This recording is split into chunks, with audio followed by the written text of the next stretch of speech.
द्रौपदी पर कीचक की आसक्ति। वैशंपायन जी कहते हैं, राजन, पांडवों को मत्स्य नरेश की राजधानी में रहते हुए 10 महीने बीत गए।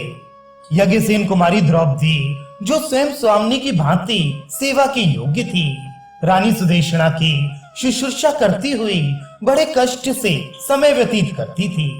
जब वर्ष पूरा होने में कुछ ही समय बाकी रह गया, तब की बात है। एक दिन राजा विराट के सेनापति महाबली कीचक की दृष्टि उस द्रौपदी पर पड़ी, जो राजमहल में देव कन्या के समान विचर रही थी। ये कीचक राजा विराट का साला था। वह सैरंध्री को देखते ही काम बाण से पीड़ित होकर उसे चाहने लगा।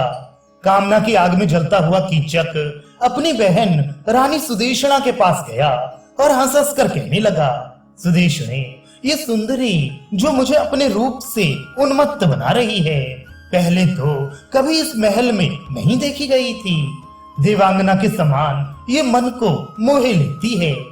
बताओ ये कौन है, किसकी स्त्री है और कहां से आई है? मेरा चित्त इसके अधीन हो चुका है। अब इसकी प्राप्ति के सिवा दूसरी कोई औषधि नहीं है जो मेरे हृदय को शांति दे सके। अहो, बड़े आश्चर्य की बात है कि तुम्हारे यहाँ दासी का काम कर रही है। यह कार्य कदापि इसकी योग्य नहीं है। मैं तो इसे अपनी तथा अपने सर्वस्व की स्वामिनी बनाना चाहता हूँ। इस प्रकार रानी सुदेशना से कहकर कीचक राजकुमारी द्रौपदी के पास आकर बोला, कल्याणी, तुम कौन हो, किसकी कन्या हो और कहां से आई हो? ये सब बातें मुझे बताओ। तुम्हारे ये सुंदर रूप, ये दिव्य छवि और ये सुकुमारता संसार में सबसे बढ़कर है। और ये उज्जवल मुख तो अपनी कमनीय कांति से चंद्रमा को भी लज्जित कर रहा है। तुम जैसी मनोहारिणी स्त्री इस पृथ्वी पर मैंने आज से पहले कभी नहीं देखी थी।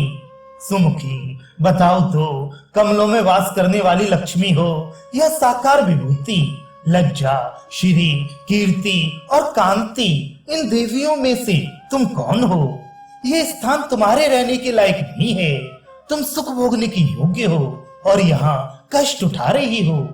मैं तुम्हें सर्वोत्तम सुख भोग समर्पण करना चाहता हूँ, स्वीकार करो। इसके बिना तुम्हारे ये रूप और सौंदर्य व्यर्थ जा रहा है। सुंदरी, यदि तुम आज्ञा दो तो मैं अपनी पहली स्त्रियों को त्याग दूं अथवा उन्हें तुम्हारी दासी बनाकर रखूं। मैं स्वयं भी सेवक के समान तुम्हारे अधीन रहूंगा। द्रौपदी ने कहा, मैं पराई स्त्री हूँ, मुझसे ऐसा कहना उचित नहीं है। जगत के सभी प्राणी अपनी स्त्री से प्रेम करते हैं। तुम भी धर्म का विचार करके ऐसा ही करो। दूसरे की स्त्री को और कभी किसी प्रकार भी मन नहीं लगाना चाहिए। सत्पुरुषों का ये नियम होता है कि वे अनुचित कर्मों का सर्वथा त्याग कर देते हैं। सैरंध्री की ये बात सुनकर कीचक बोला, सुंदरी, तुम मेरी प्रार्थना को इस तरह मत ठुकराओ। मैं तुम्हारे लिए बड़ा कष्ट पा रहा हूँ। मुझे अस्वीकार करके तुम्हें बड़ा पछतावा होगा। इस संपूर्ण राज्य पर मेरा ही शासन है। मैं किसी को भी उजाड़ने बसाने की शक्ति रखता हूँ। शारीरिक बल में भी मेरे समान इस पृथ्वी पर कोई नहीं है। मैं अपना सारा राज्य तुम पर निछावर कर रहा हूँ। पटरानी बनो और मेरे साथ सर्वोत्तम भोग भोगो। सैरंध्री बोली, सूत पुत्र, तू इस प्रकार मोह के फंदे में पड़कर अपनी जान ना गंवा।